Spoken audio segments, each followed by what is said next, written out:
Assalamualaikum warahmatullahi wabarakatuh. Pemirsa Tadabbur Ilmi, setiap pundi-pundi harta seharusnya diperoleh dengan jalan yang halal. Dengan cara ini, apa yang diperoleh akan mendapatkan berkah dari Allah Subhanahu wa Ta'ala. Namun, banyak orang yang tidak peduli tentang perkara halal dan haram atas harta yang diraihnya. Godaan duniawi membuat manusia tidak mampu berpuas diri. Rasa kurang membuat seseorang berani melakukan tindakan tidak terpuji, termasuk melakukan cara-cara yang tidak halal. Sesaat mereka memang terlihat bahagia karena bergelimang harta, namun ternyata orang yang sering mendapatkan harta dengan cara haram akan menimbulkan petaka bagi diri dan keluarganya. Lantas, apa saja petaka dari orang yang sering memakan harta haram itu? Mau tahu jawabannya? Simak ulasannya dengan menonton video ini hingga akhir.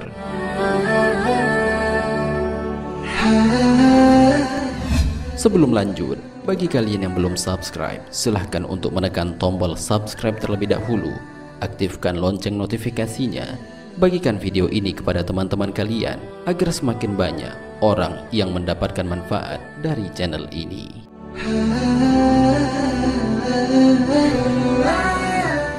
Hilangnya keberkahan dalam harta. Harta yang didapat dengan cara yang tidak berkah, semisal hasil korupsi, hasil mencuri, hasil riba, dan hasil dari kejahatan lainnya, tidak akan berkah dan akan cepat hilang tanpa disadari. Hal itu karena Allah telah mencabut keberkahan dari harta tersebut, sehingga tanpa terasa, harta yang banyak mudah habis begitu saja. Syekhul Islam Ibnu Taimiyah rahimahullah berkata, harta halal yang sedikit lebih diberkahi daripada harta haram yang banyak. Harta haram itu cepat hilangnya dan Allah hancurkan. Hal ini hendaknya menjadi perhatian kita semua, terutama kita yang hidup di zaman ini, zaman yang sudah mendekati akhir zaman, di mana orang-orang mulai tidak peduli dengan halal dan haramnya harta yang dia dapatkan. Hal ini sebagaimana dijelaskan dalam sebuah hadis. Akan datang suatu masa pada umat manusia, mereka tidak lagi peduli dengan cara untuk mendapatkan harta, apakah melalui cara yang halal ataukah dengan cara yang haram. Hadis riwayat Bukhari.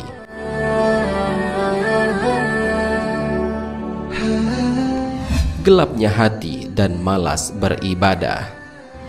Harta yang haram memiliki dampak yang cukup besar pada kemalasan beribadah dan juga membuat hati menjadi gelap. Semakin banyak harta haram yang dimakan, maka semakin gelap pula hati sanubari seseorang. Hal ini sebagaimana dijelaskan dalam sebuah hadis. Dari Ibnu Abbas radhiyallahu anhu, ia berkata, Rasulullah shallallahu alaihi wasallam bersabda, sesungguhnya setiap kebaikan akan memberi penerang bagi hati, cahaya bagi wajah, kekuatan bagi badan, tambahan dalam rizki, dan kecintaan sesama makhluk. Dan sebaliknya, kejelekan akan menghitamkan wajah, kegelapan bagi hati, kelemahan bagi badan, kekurangan dalam rizki, dan kebencian di hati sesama makhluk. Syekh Shalih Al-Fauzan hafizahullah menjelaskan bahwa memakan makanan yang halal bisa menolong dalam melakukan ketaatan pada Allah, karena beramal soleh diperintahkan setelah perintah memakan makanan yang halal. Jadi, semakin baik makanan yang kita konsumsi, maka semakin mudah pula kita dalam beramal.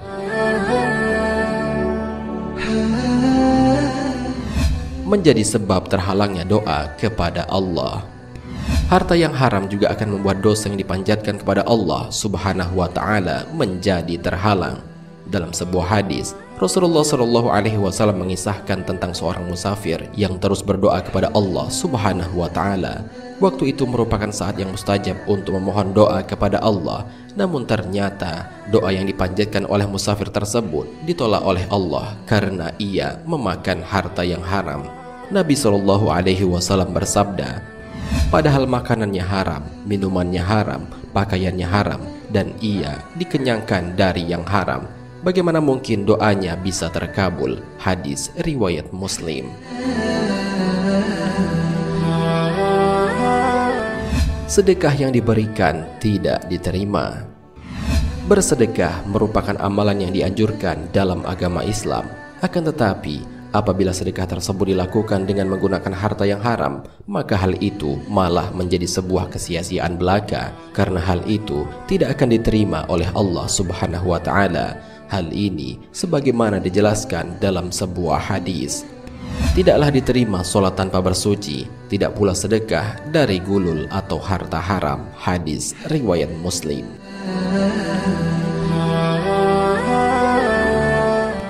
Orang-orang yang bersedekah dengan menggunakan harta haram, selain sedekahnya tidak diterima, malah hal itu menjadi jalan untuk masuk ke dalam neraka. Hal ini sebagaimana dijelaskan dalam sebuah hadis.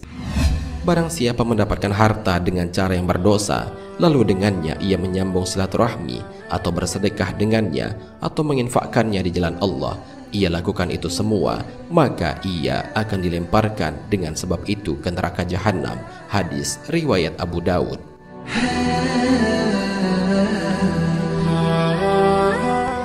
Mendapatkan siksa di dalam neraka. Petaka yang akan terjadi dari seringnya memakan uang haram adalah akan dimasukkan ke dalam neraka. Keterangan tersebut didapat dari penjelasan Nabi Shallallahu Alaihi Wasallam. Setiap daging yang tumbuh dari yang haram, maka neraka lebih pantas untuk menyentuhnya. Hadis riwayat Tirmizi. Orang-orang yang tidak bertaubat dari perbuatan ini hingga akhir hayatnya, maka ia akan mendapatkan siksa yang amat pedih kelak di neraka. Hal ini sebagaimana dijelaskan dalam sebuah hadis. Ia akan berenang di sungai darah, sedangkan di tepi sungai ada seseorang malaikat yang di hadapannya terdapat bebatuan. Setiap kali ada seseorang yang berenang dalam sungai darah dan hendak keluar dari sungai tersebut, malaikat tersebut langsung melemparkan bebatuan ke dalam mulut orang tersebut, sehingga ia terdorong untuk kembali ke tengah sungai, dan demikian itu seterusnya. Hadis riwayat Bukhari.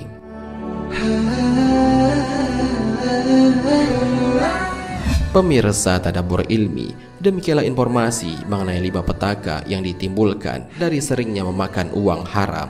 Oleh karena itu, sebagai kaum muslim seharusnya kita tidak mudah terperdaya dengan kenikmatan yang ditawarkan dunia sehingga membuat diri menjadi gelap mata. Tetaplah bersyukur kepada Allah atas rizki yang telah dilimpahkan, dan tetaplah mencari rizki tersebut lewat jalan yang halal. Wallahu a'lam bishawab. Jika terdapat kesalahan dalam penyampaian ini, admin mohon maaf, dan itu merupakan kesalahan dari admin sendiri. Jika ada benarnya, itu adalah dari Allah Subhanahu wa Ta'ala. Semoga bermanfaat. Wassalamualaikum warahmatullahi wabarakatuh. Syukran ya Rabbi, syukran.